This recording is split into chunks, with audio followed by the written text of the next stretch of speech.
ავარია სარკინიგზო მონაკვეთზე და ტონობით დაღვრილი ნავთობი აეროპორტის ხიდებთან მომხდარ შემთხვევას სამართალდამცავები სწავლობენ. ფოთიდან თბილისში მომავალი დღეს დილით ლიანდაგებიდან გადავარდა. წინასწარი ინფორმაციით ავარია სამუხრუჭე სისტემის მწყობრიდან გამოსვლამ გამოიწვია. შემთხვევის შედეგად საბედნიეროდ არავინ დაშავებულა.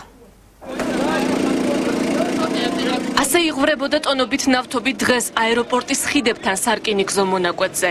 საგანგებო სიტუაციების მართვის სამსახურის თანამშრომლები 4 დაზიანებული ვაგონიდან დიზელის ამოტუმბვას რამდენიმე საათის განმავლობაში ცდილობდნენ. პროცესი შეაჩერეს, თუმცა დაახლოებით 240 ტონა დიზელი მაინც დაიღვარა.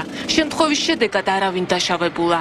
იყო დიდი ალბათობა და დიდი საშიშროება რომ მოსახლეობისკენ წასულიყო და ფაქტიურად მისულიც იყო ძალიან უკვე მიახლოებული იყო, ვინაიდან საცხოვრებელი სახლები ახლოს არის, ახლოს მდებარეობს, მაგრამ მოხერხდა ის რომ ვოკალიზაცია ეხლა მთლიანად გაკეთებულია, აღარანაირი იმდენად საფრთხე აღარ ემუქრება, რაც თავარია მოსახლეობას.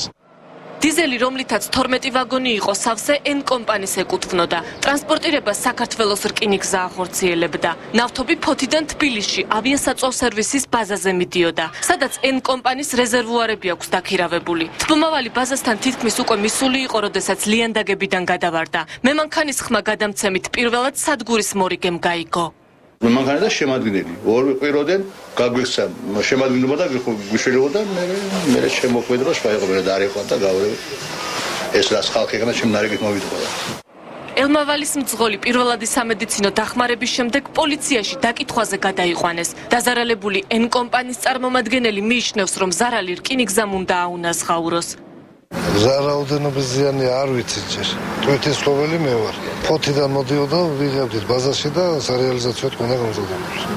საქართველოს რკინიგზა მზადა ხელშეკრულებით გათვალისწინებული პირობები შეასრულოს. ავარიის სავარაუდო მიზეზად თბომავლის სამუხრუჭე სისტემის მწყობრიდან გამოსვლა დასახელდა. სავარაუდოდ ეს იყო ხუჭების გაუმართავობა თბომავლის, თუმცა ამას დაადგენენ უწყების მომავალში ძალიან მალე დაადგენენ შესაბამისი შიდა სამსახურებრივი მოკვლევის უწყებები. მაგისტრალურ მიმოსვლაზე არანაირი შეფერხება არ არსებობს, არანაირი მაგისტრალურ მოძრაობის უსაფრთხოებას არანაირი საფრთხე არ შექმნია და ჩვეულ რეჟიმში საქართველოს რკინიგზა განაგრძობს მუშაობას. ეს არის ერთ-ერთი ჩიხი. რაც შეეხება გარემოსათვის მიყენებულ ზიანს და ეკოლოგიურ საფრთხეს სპეციალისტები სწავლობენ.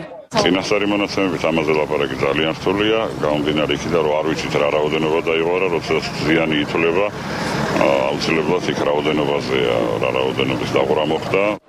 გამოძიება რკინიგზის ექსპლუატაციის წესების დარღვევის მუხლით მიმდინარეობს. საქმეს ისანის სამგორის პოლიცია იძიებს.